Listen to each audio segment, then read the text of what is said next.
Hello viewers, welcome to ideal English tutorial. ইতিমধ্যেই পিকে দে সরকারের grammar বই থেকে অনেকগুলো ট্রান্সলেশন আপলোড করা রয়েছে। যাদের সেগুলো দেখা হয়নি তোমরা সেগুলো ট্রান্সলেশন প্লেলিস্টে গিয়ে দেখে নিতে পারো। তো আজকে শুরু করব ট্রান্সলেশন প্যাসেজ 104 অর্থাৎ 104 নম্বর প্যাসেজের ট্রান্সলেশন। যাদের এই গ্রামার বইটা রয়েছে তোমরা অবশ্যই প্রশ্নটা পেয়ে যাবে, আর যাদের বইটা নেই তোমরা এখান থেকে প্রশ্নটা ভালো করে আগে খাতায় তুলে নেবে, তারপরে এক একটা বাক্যকে কিন্তু ট্রান্সলেট করবে। তো প্রথমে মূল প্যাসেজটা একটু পড়ে নিচ্ছি। দেখো, সময় একবার চলিয়া গেলে আর আসে না, খুব ধীরে ধীরে অবিরাম গতিতে সময় চলিয়া যায়, এক মুহূর্তও সে কোথাও দাঁড়াইয়া থাকে না। এই জন্য যদি আমরা কোনো সময় নষ্ট করি তাহা আর জীবনে ফিরিয়া পাইব না। যাহারা দীর্ঘসূত্রী তাহাদের অভ্যাসই হলো কাল হরণ করা, সময়ের কাজ সময়ে না করিয়া ইচ্ছা করিয়া ফেলিয়া রাখা। সময়ও তাদের উপর প্রতিশোধ লয়, তাহারা কোনো কাজই করিয়া উঠিতে পারে না। আমরা অনেকেই ভাবি প্রচুর সময় পড়িয়া আছে, পরে করা যাইবে, কিন্তু সময় প্রচুর নহে। ইহা ছাড়া মানুষের আয়ুই বা কদিন? অকাল মৃত্যু আছে, আকস্মিক দুর্ঘটনা আছে। তাই হাতে যেটুকু সময় আছে সদ্ব্যবহার না করিলে জীবনে তাহা করিবার সুযোগ নাও হইতে পারে। তো এই হলো মূল প্যাসেজ। তো পুরো প্যাসেজটা তোমরা ভালো করে আগে দেখে নাও, তারপরে কী হবে প্রত্যেকটা বাক্যকে আলাদা করে আমি ট্রান্সলেশন করে বুঝিয়ে দিচ্ছি। একদম যে প্রথম বাক্যটা ছিল, দেখো, সময় একবার চলিয়া গেলে আর আসে না। এই বাক্যটাকে আমি তিনভাবে এখানে ট্রান্সলেট করে দেখিয়েছি তোমাদের শেখানোর জন্য, বোঝানোর জন্য। তোমরা যে কোনো একটা করতেই পারো, এছাড়াও হয়তো আরও অন্যভাবেও তোমরা ট্রান্সলেট করতে পারবে। তোমাদের উত্তরটা তোমরা কমেন্ট বক্সে জানাবে, সেগুলো সঠিক হয়েছে কিনা আমি বলার চেষ্টা করব। দেখো, সময় একবার চলিয়া গেলে আর আসে না, এই কথাটাকে আমি আমার মতো করে যদি বলি যে সময় যদি একবার চলে যায় এটা আর ফিরে আসে না, বা এটা আর আসে না। তো এখানে যদি কথাটা ইউজ করতে পারি, দেখো, if time once goes away, অর্থাৎ সময় যদি একবার চলে যায়, it does not come again, এটা আর আসে না। তো এখন প্রশ্ন হলো এটা কি বাক্য? উত্তর হবে এটা হচ্ছে কমপ্লেক্স সেন্টেন্স। আর প্রথমের যে অংশটা রয়েছে দেখো, ইফ থেকে এই অ্যাওয়ে পর্যন্ত, এটা এখানে অ্যাডভার্বিয়াল ক্লজ, অর্থাৎ যদি বোঝাচ্ছে। দেখো, if time once goes away, যদি সময় একবার চলে যায়। তারপরে দেখো, it does not come again, এই সেন্টেন্সটা এটা এখানে principal clause. It does not come again, এই অংশটা এখানে প্রিন্সিপাল ক্লজ। তাই পুরো সেন্টেন্সটা হচ্ছে এখানে কমপ্লেক্স সেন্টেন্স। তারপরের বাক্যটা দেখো, এটাকে এখানে আমি সিম্পল সেন্টেন্সে করেছি। টাইম ওয়ান্স লস্ট, অর্থাৎ একবার হারিয়ে গেলে, এইটা দেখো এখানে যে লস্ট, এটা এখানে প্রেজেন্ট পার্টিসিপল ইউজ করে এর গুণ হিসেবে ব্যবহার করা হয়েছে, যে সময় ওয়ান্স লস্ট, যেটা একবার হারিয়ে যায়। তারপরে দেখো, টাইম যদি সাবজেক্ট হয়, টাইমের ভার্ব হচ্ছে is, time is lost forever. Okay, এভাবে তোমরা কিন্তু বুঝবে যে তাহলে মূল বিষয়টা কি হচ্ছে, time is lost forever.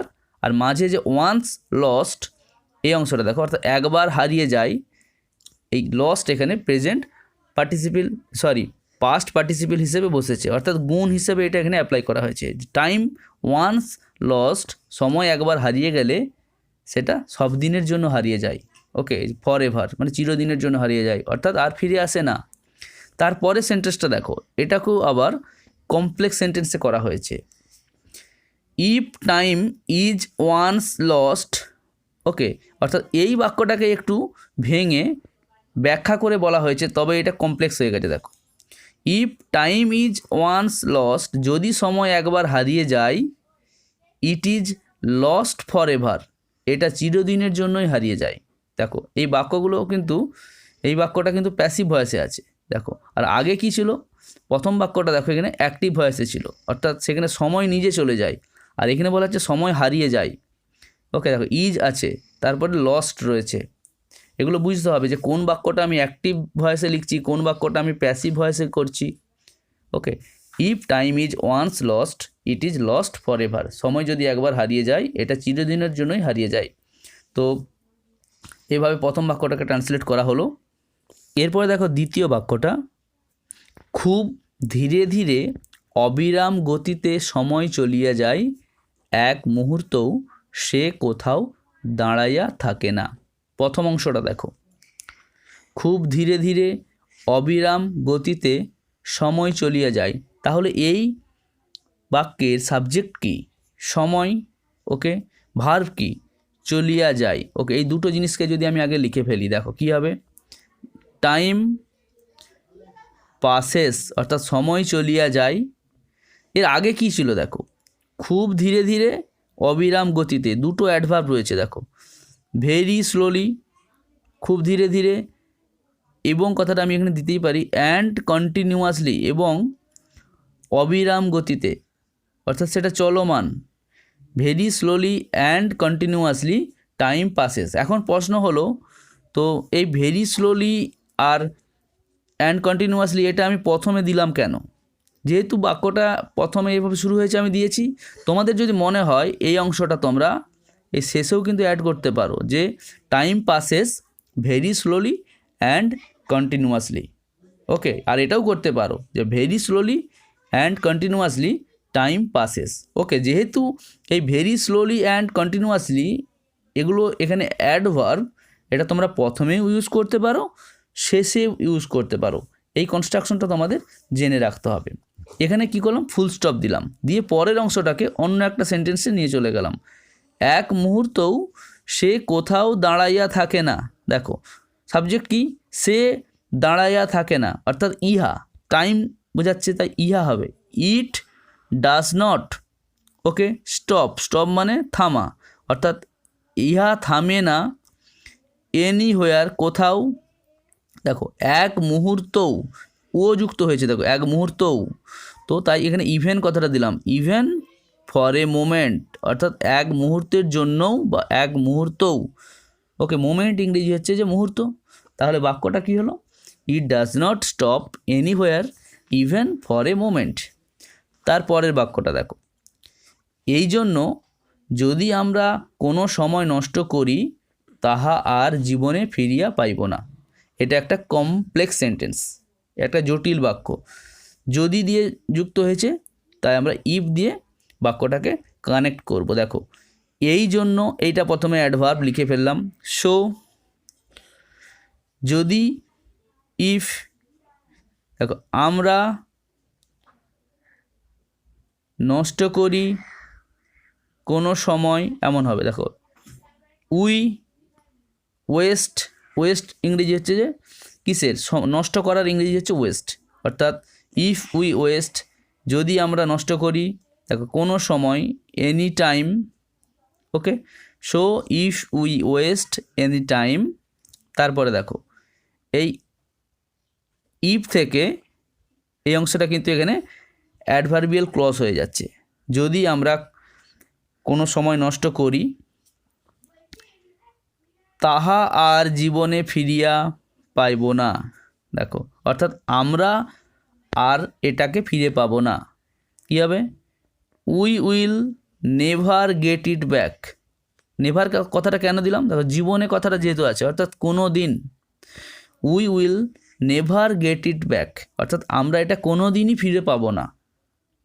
ওকে, সেই জন্য নেভার কথাটা দিলাম। ফিরে পাওয়া ইংরেজি কি, গেট, আর গেট ব্যাক ফিরে পাওয়া, আর ইহা এটাকে ফিরে পাবো না, তাই get it back. We will never get it back, আমরা এটাকে জীবনে আর কোনোদিনও ফিরে পাবো না। এই বাক্যটা লক্ষ্য করো, যাহারা দীর্ঘসূত্রী তাহাদের অভ্যাসই হলো কাল হরণ করা, সময়ের কাজ সময়ে না করা, ইচ্ছা করিয়া ফেলিয়া রাখা। এই অংশটাকে দেখো আমি দুটো বাক্যে ভেঙে নেব, অর্থাৎ দুটো ইংরেজি সেন্টেন্স করব। প্রথমের অংশটাকে এই হরণ করা পর্যন্ত করব, যাহারা দীর্ঘসূত্রী তাহাদের অভ্যাসই হলো কাল হরণ করা। তো আমি কি করব, এটাকে আমার মতো করে যদি বাংলা করে নিই কী হবে, যে অলস ব্যক্তিদের কাজটাই হলো বা অভ্যাসটাই হলো সময় নষ্ট করা। যে দীর্ঘসূত্রী বলতে কি, যারা একটা সময়কে দীর্ঘ সময় ধরে করে বা অলস। তো আমি এখানে কি করলাম, the habit of the lazy people, অর্থাৎ অলস ব্যক্তিদের অভ্যাসটাই হলো, প্রশ্নটা কী ছিল, যাহারা দীর্ঘসূত্রী তাহাদের অভ্যাসই হলো, এটাকে আমি কি করলাম, অলস ব্যক্তিদের অভ্যাসই হলো দিয়ে এখানে ভার্ব দেবো। দেখো ইজ হলো, অভ্যাসই হলো কি, কাল হরণ করা, কাল হরণ করা অর্থাৎ সময় নষ্ট করা, ইজ টু ওয়েস্ট টাইম বা টু কিল টাইম, এটাও করতে পারো যে the habit of the lazy people is to waste time বা is to kill time. Okay, দিয়ে ফুল স্টপ। পরের বাক্যটা কী হবে, সময়ের কাজ সময়ে না করিয়া ইচ্ছা করিয়া ফেলিয়া রাখা, অর্থাৎ তারা সময়ের কাজ সময়ে করে না, ইচ্ছা করে ফেলে রাখে। কী হবে, দে, দেখো do not do work timely, দেখো টাইমলি মানে সময়ের কাজ সময়ে করা, দেখো they do not do work অর্থাৎ তারা কাজ করে না টাইমলি মানে সময়ে, দেখো ইচ্ছা করিয়া ফেলিয়া রাখা, দেখো অ্যান্ড ফেলিয়া রাখা বলতে কি দেরি করে, অ্যান্ড ডিলে, ডিলে করার কথার অর্থ হলো কি দেরি করা বা ফেলিয়া রাখা, অ্যান্ড ডিলে ইন্টেনশনালি অর্থাৎ ইচ্ছা করিয়া বা ইচ্ছে করে, ডিলে ইন্টেনশনালি অর্থাৎ ইচ্ছে করে ফেলে রাখে, ইন্টেনশনালি এটা এখানে অ্যাডভার্ব। তাই দুটো বাক্য পরপর পড়ে নিচ্ছি। দেখো the habit of the lazy people is to waste time, they do not do work timely and delay intentionally. সময়ও তাদের উপর প্রতিশোধ লয়, এর অর্থ হলো সময়ও তাদের উপর প্রতিশোধ নেয়।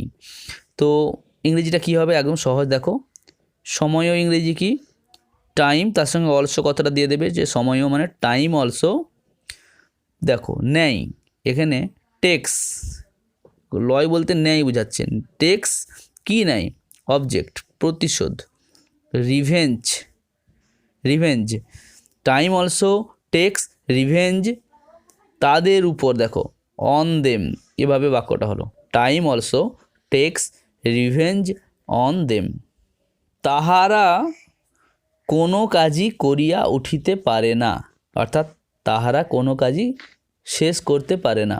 কী হবে, দে পারে না বলতে ক্যান নট, দেখো করিয়া উঠতে বলতে এখানে কি সম্পূর্ণ করতে, কমপ্লিট কোনো কাজ ইংরেজি কি এনি ওয়ার্ক, কী হচ্ছে তাহলে they can not complete any work, সবসময় মাথায় রাখবে। দেখো এখানে সাবজেক্ট দে, তারপরে নেগেটিভ হওয়ার জন্য ক্যানের সঙ্গে নট দেওয়া হয়েছে, ক্যান হচ্ছে auxiliary modal verb, they can not মূল ভার্ব হচ্ছে কমপ্লিট, তারপর অবজেক্ট এনি ওয়ার্ক। ওকে, অর্থাৎ subject auxiliary verb main verb তারপর অবজেক্ট, এটা কিন্তু এখানে ফরমেশনটা কিন্তু আমরা ফলো করেছি, they can not complete any work.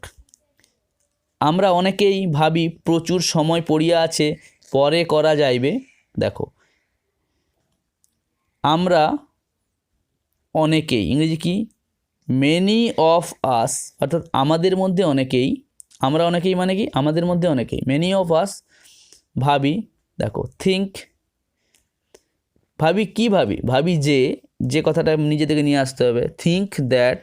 ওকে, প্রচুর সময় পড়িয়া আছে এই অংশটা দেখো, অর্থাৎ সেখানে প্রচুর সময় রয়েছে আমাদের হাতে, প্রচুর সময় পড়িয়া আছে বলতে আমাদের হাতে প্রচুর সময় রয়েছে, এটাকে দেয়ার দিয়ে শুরু করব, দেয়ার ইজ প্রচুর সময় ইংরেজি enough time, there is enough time in our hand.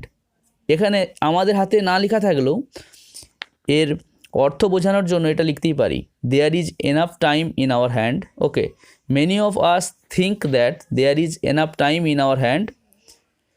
তারপরে দেখো পরে করা যাবে, এই অংশটা দেখো কিভাবে করব, এবং উই উইল ডু লেটার, এবং আমরা পরে করব, অর্থাৎ দেখো সেই আগে যে ছিল না থিঙ্ক দ্যাট, এই দ্যাটের পর থেকে ধরো এই অংশটা আবার এখানে যোগ হচ্ছে, কি বাক্যটাকে যদি পড়ি এরকম যে many of us think that we will do letter, এভাবে, অর্থাৎ এই অংশটাকে পরবর্তীকালে অ্যাড করা হলো, তাই পুরো বাক্যটা এভাবে হবে, many of us think that there is enough time in our hand and we will do later. কিন্তু সময় প্রচুর নহে। ওকে, বাট কিন্তু সময় প্রচুর নহে, অর্থাৎ time is not enough, but time is not enough. Enough বলতে এখানে প্রচুর বা পর্যাপ্ত এটা বোঝাচ্ছে। But time is not enough, সময় প্রচুর নহে। ইহা ছাড়া মানুষের আয়ুই বা কদিন, অকাল মৃত্যু আছে, আকস্মিক দুর্ঘটনা আছে। দেখো এখানে বাংলায় যেমনভাবে বাক্যটা আছে, এটাকে আমি আমার মতো করে না যদি ভেবে নিই, বাক্যটা কিন্তু সাজাতে পারবো না। আমি কি করছি দেখো, ইহা ছাড়া মানুষের আয়ুই বা কদিন, এটাকে আমি বলছি দেখো ইহা ছাড়া বলতে তাছাড়া, অর্থাৎ বিসাইডস বা তাছাড়াও, মানুষের আয়ুই বা কদিন, অর্থাৎ মানুষের আয়ু তো অল্প দিন, এটা মানুষের আয়ু তো অল্প দিন এরকম। A man can live a particular period of time, অর্থাৎ মানুষ একটা নির্দিষ্ট সময়ই বাঁচে, একজন মানুষ নির্দিষ্ট সময়ই বাঁচে, যার অর্থ হলো মানুষের আয়ুই বা কদিন। ফুল স্টপ দিলাম। অকাল মৃত্যু আছে, আকস্মিক দুর্ঘটনা আছে, কী হবে, দেয়ার আর দিয়ে করবো। দেখো দুটো জিনিস আছে বোঝাচ্ছে, দেয়ার আর প্রিম্যাচিওর ডেথ। দেখো অকাল মৃত্যু, অকাল ইংরেজি হচ্ছে premature, there are premature death, এবং আকস্মিক দুর্ঘটনা আছে। আমি এখানে অ্যান্ড ইউজ করলাম। বাংলায় এখানে এবং না থাকলেও ইংরেজি সেন্টেন্সের ক্ষেত্রে কিন্তু অ্যান্ডটা দিতে হবে, কারণ দুটো জিনিস বোঝাচ্ছে। অ্যান্ড অ্যাক্সিডেন্টাল ডেথ, দেখো দুর্ঘটনা আছে, তো আকস্মিক দুর্ঘটনা আছে, এখানে বলতে পারি যে আকস্মিক মৃত্যু রয়েছে। এভাবে there are premature death and accidental death, এভাবে এটাকে সাজানো হবে। তাই হাতে যেটুকু সময় আছে সদ্ব্যবহার না করিলে জীবনে তাহা করিবার সুযোগ নাও হইতে পারে। বাক্যটা অনেকটা জটিল, কিন্তু সহজ করে ভাবতে হবে। দেখো এর অর্থ কি, যে যদি না আমরা সময়কে উপযুক্তভাবে ব্যবহার করি, আমরা এই সুযোগ আর নাও পেতে পারি। দেখো if we do not utilize the time, যদি না আমরা সময়টাকে ব্যবহার করি। ওকে, দেখো হাতে যেটুকু সময় আছে, এটাকে কী করলাম, পরে অ্যাড করছি। That is in our hand, যেটা আমাদের হাতে রয়েছে। আবার পড়ছি, if we do not utilize the time that is in our hand. Okay, অর্থাৎ হাতে যেটুকু সময় আছে সেটাকে যদি না ব্যবহার করি, কী হবে, জীবনে তাহা করিবার সুযোগ নাও হইতে পারে। দেখো we may not get the chance to do that in our life. দেখো নাও, অর্থাৎ আমরা এটা করার সুযোগ নাও পাইতে পারি। We may not, may not মানে নাও, এখানে সরি, মে নট মানে কি, নাও পেতে পারি, may not get, we may not get the chance, অর্থাৎ এই সুযোগটা নাও পেতে পারি, টু ডু দ্যাট, সেটা করার, ইন আওয়ার লাইফ, আমাদের জীবনে।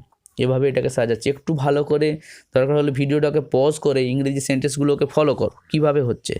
If we do not utilize the time that is in our hand,